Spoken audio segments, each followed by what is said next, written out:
Yay! All right, what's up, everybody? Welcome to Conjuror Community. I am Adam Grace. I'm here with Aaron Fisher, Alex Slimmer, and Steve Barcelona from Conjuror Community, the world's best magic club. Today, we are going to be looking at a very famous magician, Martin Lewis. And before we get into this, do us a favor, hit like on this video and subscribe to the channel so you'll be notified when we go live next time. Let's jump in and start doing it. It is Martin Lewis Day, or at least partly Martin Lewis Day, because maybe there's more to it than that. And I don't know, like, are you a big Martin Lewis fan, Aaron? Oh my goodness, yes. In fact, Martin Lewis is a great example, you know, because his father was Eric Lewis, who was a famous magician for many years. And when I first stumbled into Martin Lewis's book, Martin's Miracles, you know, I read it and I felt like I was reading a book from the old timers, you know what I mean?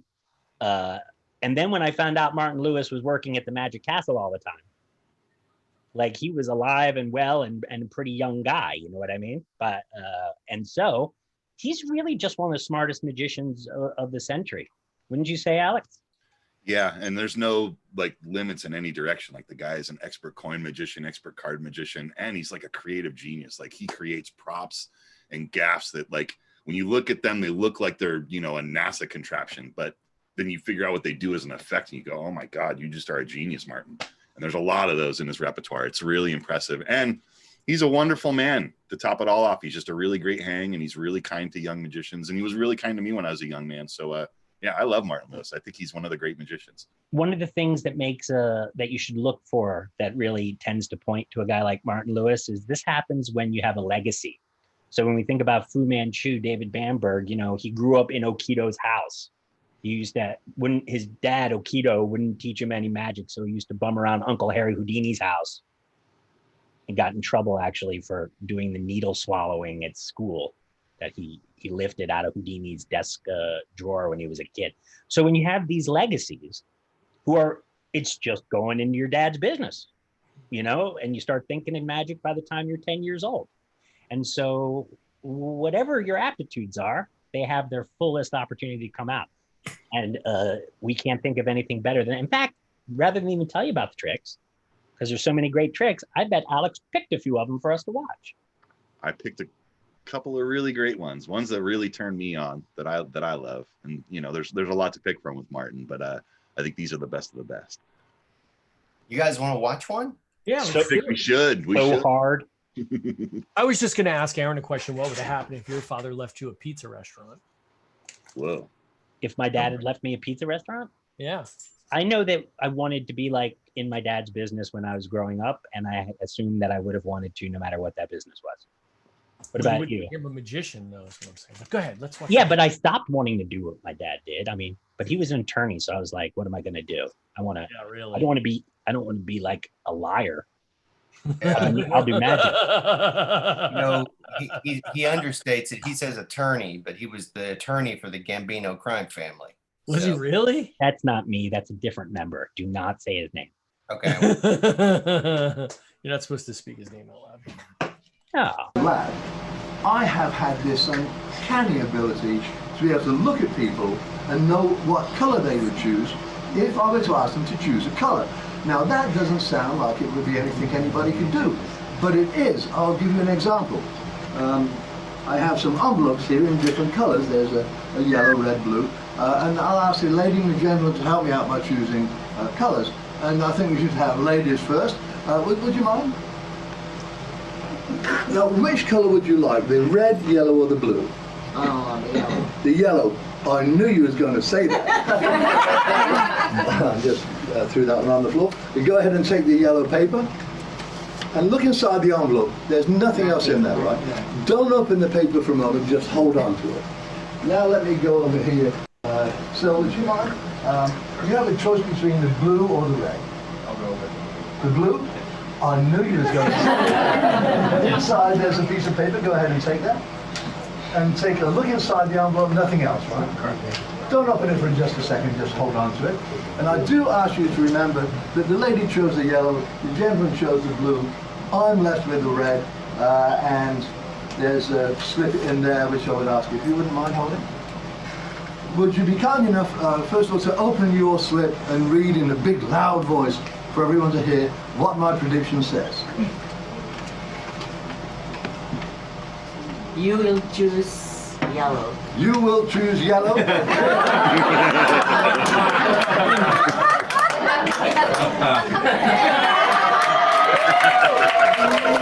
Real mind reading.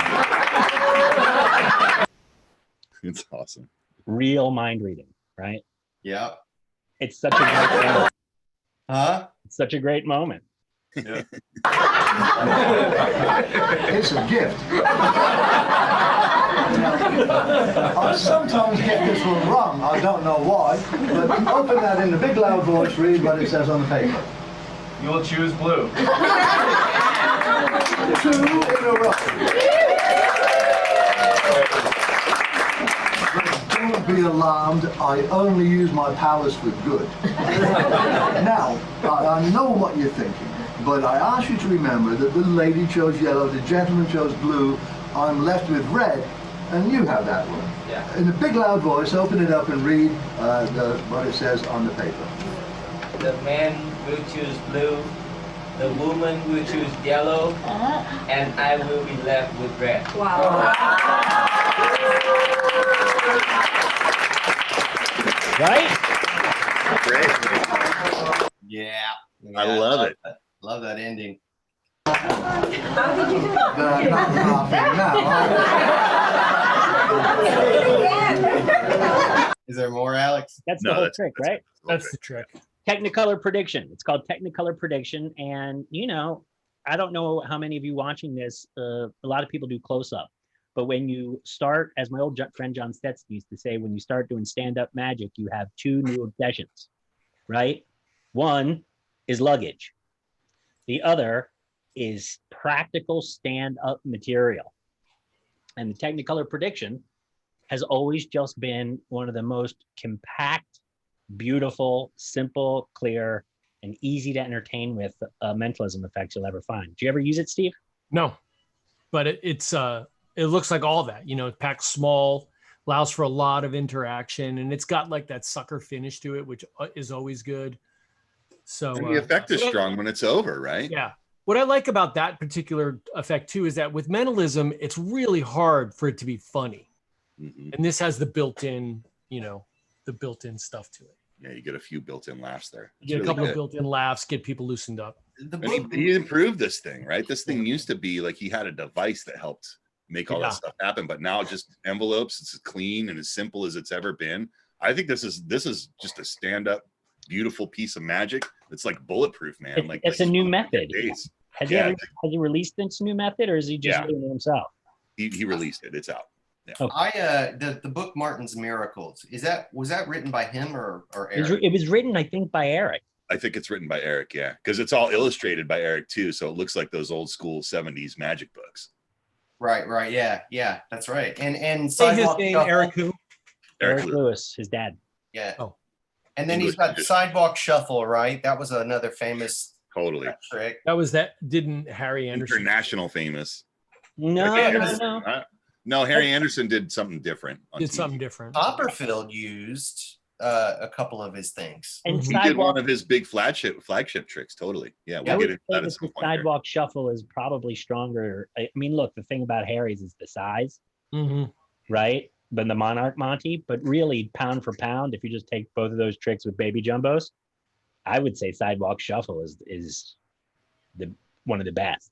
It's got a lot of killer moments in it. It's not just relegated to being like a Monty routine because you get those weird endings with those blank cards and things transposing, and there's a lot of effects in that routine. It's really good. I would say Chris it's Martin. even better than Tante. Oh, way better than Tante. Yeah. I agree. Something you said at the very beginning. You said, Martin's got his real grasp of not just great inventions, close-up magic stuff, but he does the classics as well. And I always, when I think of the Lincoln Rings, there's always there's 5 to 10 people that you think about that have done it really well and do it really well. And I gotta tell you, Adam. yeah. Today, Adam, you might add this one to your list, Adam. This is really a wonderful routine. I'm starting to think it's like up there in like the top 10 at least, It's just funny, classical right? and beautiful. He And he's always got a has a couple of twist. really great touches on this thing. Yeah, there are comedy. He's a comedian, right? He's got good comedy moments in there, but there's just some real beautiful magic moments in there that, you know, just he knows how to get that moment and milk every drop out of it. You know, it's really good. It's really good. Yeah, yeah. No, Tovar, you're exactly right. Tovar does. I've got there's a love-hate relationship with the linking rings, and it goes back to like your childhood because it's one of the very first tricks you get into. And if you don't, like when you're a kid and you're doing linking rings, if you don't know how to handle the rings, your audience is going to bust you, right? You have to be able to handle the rings properly. So it's one of those tricks like you can lose enthusiasm for really quick as a child. But when you watch somebody do it that really does it well, it just defies all reality. So I'm ready to watch it. Let's check it out. Talking about the rings? Yes, Lincoln Rings. One time at a big magic convention, Teller came forth and passed out a piece of paper, and they asked 2,000 people to sign a petition that the linking rings should be retired from magic entirely until everybody who is currently live has been allowed to, quote, either lapse into dotage or die. I'm not saying he's right. I'm just saying that's what one magician felt about it. You know, I tend to agree with you guys that you can make people really happy with that trick. Hey, when it's good, right? That's right. Magic comes from all different parts of the world, and this next mystery hails from ancient China. It's over 2,000 years old, and it uses a number of steel rings. Now, magic, just like music or literature or dance, has its classics, and this is one of those. It's an effect called the Chinese linking rings, and it uses a number of steel rings. Now, I'm sure that almost everybody in this room has at one time or another seen or witnessed a performance of this. As I say, it's a classic. But I think you'll find this is a rather unique version, because during the course of it, I'll pass the rings that I use out for your examination. And I shall do that to prove beyond any shadow of a doubt that these rings are what I claim them to be, rings manufactured from solid steel. And yet they can, at my will, become as impalpable as air, allowing one to pass inside of the other as easily as they may pass through the empty space. Now please observe that I make no fast or suspicious movements. The speed of the hand is not used to deceive the eye, and yet the rings do indeed become entwined one within the other. Now if they link together, they must come apart. You don't have to pull them or tug them, a gentle shake. They come apart as easily as rings of smoke. Now I know what you're thinking. You're saying to yourselves, good Lord, what a clever fellow. I think I'll burst into thunderous applause, please.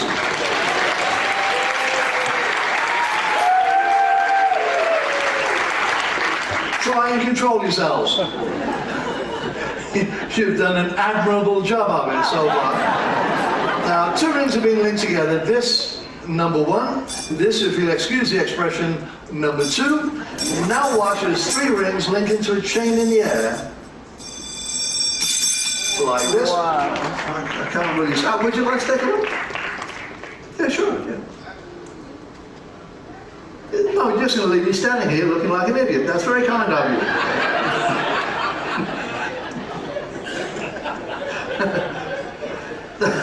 Thank you very much. Go ahead. Take a hold of those and then take a look at them. You may feel free to take them apart. Well, I just have to say, geez, give the guy a break. We had no idea he had to, like, you know. Okay, anyway. You know, sometimes when you're up there, you're working, you're a little stressed. You know, sometimes you're not as gentle as you wish, you know, as you want to be. Remember, everybody. He was cooking. Take it easy with the people. Be gentle. As the man comes from the audience, you realized you should not have hurried him so fast. Yeah, exactly. All right, then he grabs the middle ring on top of it all. I'll put these together. It's a case of finding the soft spot. It should be about here. And would you like me to show you how you do it? Hello, would you like me to show you how to do it? Hold the rings like this. Now take the middle one and bring it up to the top. Good. Take the bottom one, bring it to the middle. Let the two outside ones swing out from the left ring. Give it a half turn. It'll come right up. So would you like to take a look? Yeah, would you? Sure, it would have been easier if people were down closer, but that's okay. I don't mind making you walk. Okay, now, feel free to examine those. Don't go away. Oh, you got them back together. Brilliant. Thank you. You may like to watch as this ring goes from the top to the middle and to the bottom. But once again, from the top to the middle, to the bottom and off. I'll put that back on for you the hard way.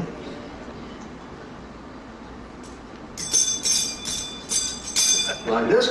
At the moment, they're linked in 3 places. Now they're linked in 16.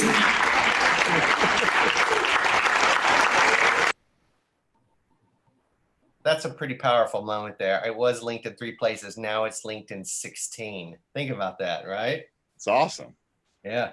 Very That's classic. brilliant. It's a brilliant routine so far, Martin Lewis.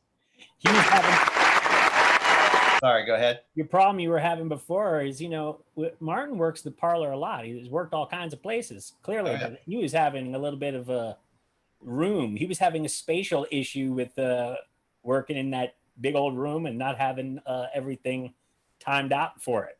Everyone's traveling a further way. He's moving a further way. In the parlor, you just turn left, turn to right. He's hiking. Yeah. That's a big stage. That's a big stage. Woo. All right, let's keep going.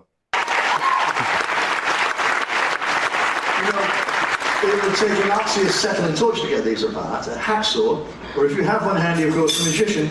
Years ago, they would make figures from these rings. This figure, the garden swing. This, the ball. And my favorite figure, I call this one a man holding a ball.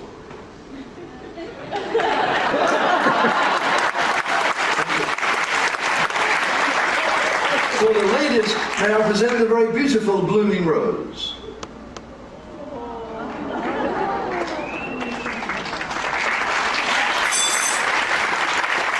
Okay, here's one for everybody. The blooming idiot. Thanks a lot. May I have just one of those, please? Thanks very much. You may like to see as this one entwines itself with its companions this way, leaving me with just one ring to go. Would you throw that ring to me, please? Just throw it out and hand it on the count of 3. Thank you. Amazing how time flies when you're having fun. Now watch very carefully. There's all 6 joined into a gigantic chain of steel. And yet with one simple maneuver,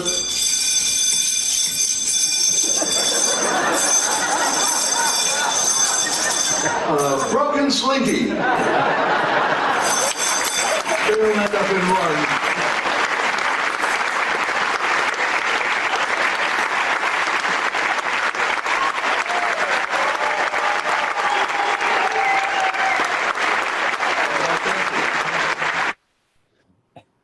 It felt like he had more, but he just took the applause. I don't think I've ever seen an audience go that crazy for the Chinese linking rings. Must be a magic convention. Whoa, Steve. Was there a little jaded professional in there somewhere? It's just an observation like any other observation, We make a lot of positive observations. I hear what you're saying, though. Your magician audience definitely appreciates someone. It goes back to what I was saying earlier. They appreciate someone who can handle the rings in such a way as it gives away no possibility of how it's done. Mm-hmm. That's a great routine. That's not the way I performed it when I was young. I gave away exactly how it was done. I didn't do it right. This one, I did the teaching act for a while. Pop Hayden's. For a while. That's a great routine. That's a great routine, and that really I don't know. It's a killer routine. I would love to see it. I mean, the rings. Yeah, footage. You should bring it in, man. Here's what my problem with the rings are, right? And it's not the rings' fault. All right. It's that every time, every sitcom, every movie, every freaking time the 7-year-old kid does a magic trick, they whip out the rings and make a joke of it. It's like that and the feather flowers, right? That's like screams like cheesy magician. But I also have an indelible memory of a television show. I think it was Moonlighting. Like it was the Bruce Willis show with Sybil Shepherd. They were like they were private investigators, and they're investigating something that happens like with a magician, right? And they go talk to the old magic guy that runs the magic store, and they go see the guy, right? And the guy does the linking rings in this thing, and he just does that first phase like Martin did, where it's just so smooth and clean, and it looks like magic. And that's my television memory of the linking rings, was that episode of that show, just seeing it and just going, whoa. I didn't know the linking rings was a good trick. I always thought it was cheesy, because all of my other memories were what you just said, right? So them just making fun of it, that it's just a cheesy trick, on and on down the line. But seeing like an old guy really do it the right way, I went, oh, wow, there's something to that thing. And I wasn't a magician at the time when I saw it. I just knew that it was something beautiful, and I had no idea how it was done. Yeah. My first time was Bobby Brady, so that says a lot. Oh, yeah. I probably had that too, but that one erased that. So yeah. Who's Bobby Brady? The Brady Bunch. Exactly. Brady Bunch. Oh, Marsha. Yeah, Bobby. Speaking of it, we look like the Brady Bunch right now. Yeah, really. Bobby's going to do a magic act in the school show, so his dad drops $2,000 on magic. Right, I remember that episode. It was the big button on the back of the box. Right? It was like $2,000 on magic. $2,000, like in the 70s, it was like $20,000. Exactly. What happened? He was an architect. He was an architect. He had the money. You guys are like literally remembering a Brady Bunch plotline. Is that happening? Yes. Yeah. Dude, the Cosby Show It did was it. the magic one, dude. Hey, Come on. whenever the writers run out of something to write about, they go, hey, I got an idea. Let's send them to the magic shop. Linking rings. Linking rings. They got them rings. Do those rings. Dude, the Cosby Show had one where the little girl got into magic, and she did the most dope trick in the world, dude. She took a milk glass, she filled it with milk, turned it over, and turned it into a white handkerchief. And I was dope. I was blown away, dude. I was like, wait a minute. That wasn't making fun of magic. That just fooled me. So I had to go out and buy that. Yeah. Sometimes they did it right. But to be fair, those were the Huxtables, man. Yeah. They had He was a doctor. He's a doctor. They could afford your hand for the magic too. Yeah. I'm sorry. So it's a function of, you're saying that these are situation comedies with a lot of cash to spend on the children's hobbies? We're just saying that that's how. In those two situations, they were able to spend thousands of dollars on magic, so they got the good stuff. Well, you guys, I don't remember the Good Times episode with magic, but you're saying it would have been different. Yeah, the Good Times episode would have been different. It was a little before my time. Yeah. I used to love All that. I know is that we're going to get flamed in the comments because somebody was the magic consultant on all those episodes. And they're going to say something. It was probably Mark Wilson. It probably was. He's probably not on YouTube. And he was doing stuff out of his own act. True. Well, we may be divided on this issue, but this next trick is called Undivided. And it will link us together. What a segue. And it will link us together. How's that working? Since you've been here at the Magic Castle, I'm sure you've heard somebody make the statement, the hand is quicker than the eye. Well, if you really think about that for a few moments, you'll realize that that's not quite true. There's no way I can move my hand any faster than your eye can see. However, the hand can deceive the eye. And I'd like to present to you a little exercise in sleight of hand with a very small object, a packet of cigarette papers. And I asked the gentleman here if you wouldn't mind helping me. Would you take this, please, for me? Thank you. And open it and remove one paper for me. Oh, maybe the lady next to you, that would be fine. Yeah. That's a real California thing. Take your time, we don't close till 2. Before you give me that paper, would you be kind enough to just blow on it, make sure there's only one, not two stuck together? There's only one piece there? Sometimes they get stuck together. Okay, thank you. I'll take that from you.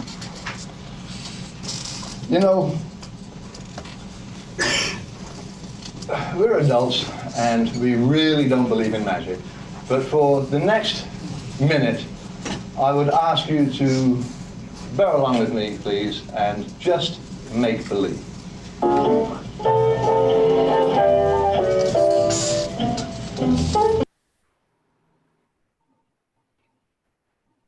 You're muted, Adam. I know, sorry. I was gonna try to turn that music down. All right.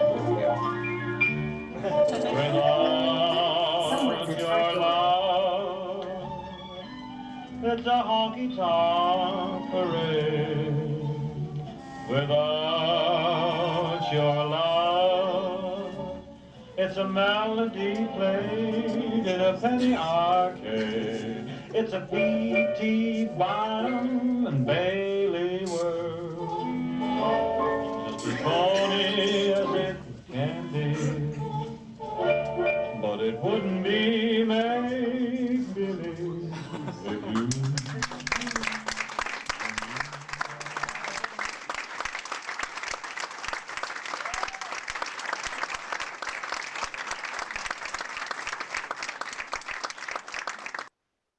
Well, that was Right. lovely. Yeah, What else is there to be said but beautiful, right? that's it. That's it. Very clean, very well. It's beautiful enough that that's the method that David Copperfield used when he did that trick on television, and he did it surrounded by children. So that speaks to how awesome and effective that is. That guy doesn't pick junk, you know. Children and cigarette papers. It's a beautiful thing. Oh, he made a little confetti or a paper heart. It was a little red heart made out of tissue paper. So there was no cigarette paper involved, but you know, same effect. But it was very beautiful and very elegant with all the kids around him and all of them reacting and looking up at David while he's doing the thing. It was actually one of like the first things I ever saw on television that was like an actual magic special. And I didn't know who David Copperfield was. I just saw this thing and had to figure it out years later that I did see David Copperfield, and it was just that one little segment on TV, just that one trick. But it hung around in there for a long time. It's a good one. Speaking of which, why don't we roll another number for the road? Nice. How's that for a segue? I love it. Very strong. We've got one more piece here, don't we? Yeah, this next one actually this is like one of my favorite Martin Lewis tricks of all time. I think that this is just so cool. I love it. It's got to be the one. No. Talk about gambling with a regular deck of cards, which we're probably all more familiar with, and a couple of the different things that a crooked gambler might use to cheat in a game of cards. You may want to make some notes on this. Now, the first thing a good gambler might do is use a marked deck. Now, this is a marked deck. You couldn't tell by looking at it, but it actually is marked, and I'll show you the markings a little later on and how they work. But right now, I need a card selected, and would you help me with that, please, as I riffle through the cards? Just simply call out stop at this particular point. Now, I want you to see, of course, that these are different cards, and not one of those decks that are all the same. And I'd like to have you take the card, show it around, let everybody see it. Don't let me see it, that's important. You got it? And then just drop it right back. Now, as I said, these cards are marked. They're marked by a new virtual light system that requires a special mechanics to be put inside a pair of spectacles. Now, the glasses that I have are rather experimental, and we've had to take quite a bit of work in concealing them, concealing the mechanisms, but I think we've done a pretty good job, at least I hope we have. What you do is you walk into your game and you sit down, and by looking at the cards,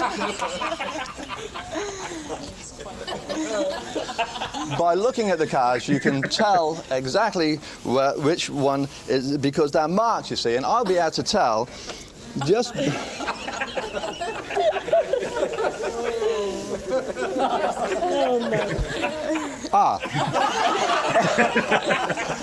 Now, you know, this may look to you just like an ordinary deck of cards, but with these special glasses on, I can see your card, and I believe that was your card, the 4 of clubs. Am I right? Yeah. You know, a funny thing is, when you take the glasses off and put them away, you can't see the mark any longer. Isn't that weird?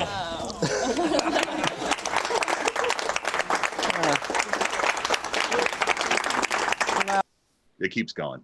This is actually what I'm after. Thank you. Now, that's the first part. Now, another thing with this marked deck that you can do is some special trick dealing. Once you know what that card is, then you've got to learn how to do trick dealing, and I'll show you some of that in just a moment. Right now, I need another card selected, and, well, maybe you'd help me out with this. You know the routine. As I riffle through, you call out stop. Stop. And let's let everybody see that card. Okay. Now, I'll give this deck a bit of a shuffle. You won't forget it. I'll give this deck a little bit of a shuffle. Let me see. This will do it. And a cut. And a gambler at this particular point may be able to manipulate those cards and get a card that he wants to the top of the deck. Let's say the ace of spades. That's a good, easy card, and he would give the cards a cut. And then he would keep that ace for himself and deal the second card from beneath it. See, it looks like he's dealing the card, but he's actually keeping the ace on top. Now, with this is done face up, it looks quite a little bit different, a little easier for you to follow. You see, he looks like he's dealing the card, but actually, of course, he keeps it for himself. Now, this is all very well, but I figured you can take this a little step further. I mean, it's fairly easy to deal the second card from beneath a card, but what about dealing it from beneath a postage stamp? Maybe a little harder to do, but I've practiced very hard and I think I can do it. Now, if you watch this very carefully, you'll actually see the second card being dealt from beneath the postage stamp.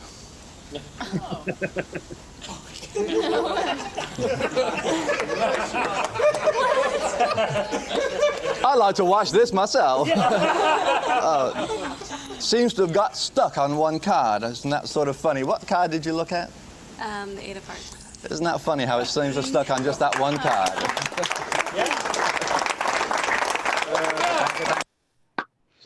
I love that trick. I think it's so cool and visual. That is an outrageously good trick. Never seen it. I've never seen that before. I've never seen it. And believe it or not, you don't have to do a great second deal. Sorry. Yeah, you don't have to do a great second deal. It's just that visual aspect of that postage stamp. It's just so like, what is happening? It's a great looking trick. I love it. It is good. Hey, we're gonna do more Martin Gardner later, but Martin Lewis. Martin Gardner. Sorry about that, Martin Lewis. Yeah.